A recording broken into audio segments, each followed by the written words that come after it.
What's going on, Diesel War Reaction? I'm back with another video. This one's called James Whitey Bulger Speaks.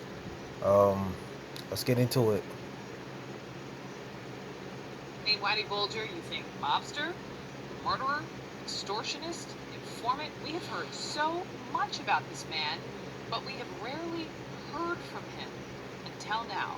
Tomorrow, a Standing Films documentary will make its world premiere at the Sundance Film Festival in Utah in Whitey, the United States of America versus James J. Bulger, the gangster who is serving 2 life sentences for his part in 11 murders, speaks for himself. There are a couple of things I wanted to ask you about, Sean. The first is that you've told me since the very first day I met you that you've never been an informant. That's correct. Does that mean you've never been an informant in your entire life? Never. As a teenager, I took many a beating at police stations. I never cracked. As a bank robber, I was captured.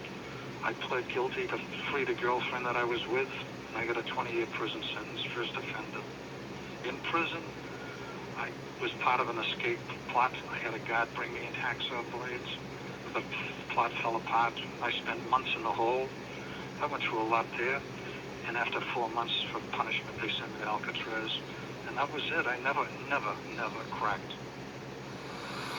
To finally hear his voice, joining me live from Sundance in Park City, the film's creator and director, Joe Berlinger. And Joe, welcome back. First of all, Thanks. I have to ask you, how the heck did you get your hands on this audio of Whitey Bulger himself?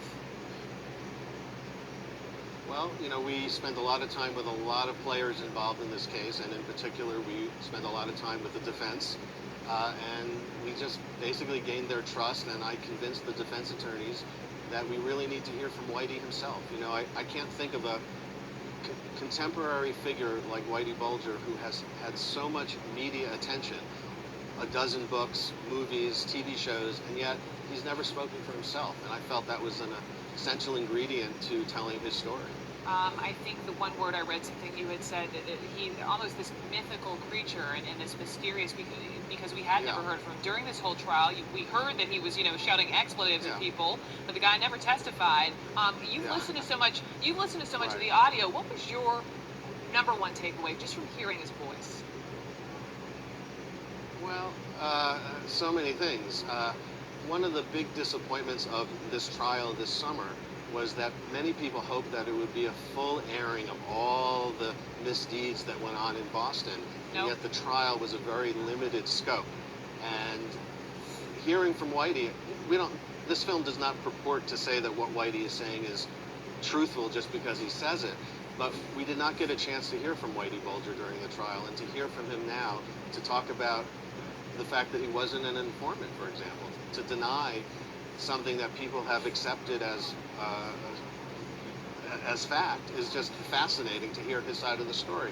He sounds educated, he sounds intelligent, but this is not to, condone any of the horrendous activities that he's guilty of doing.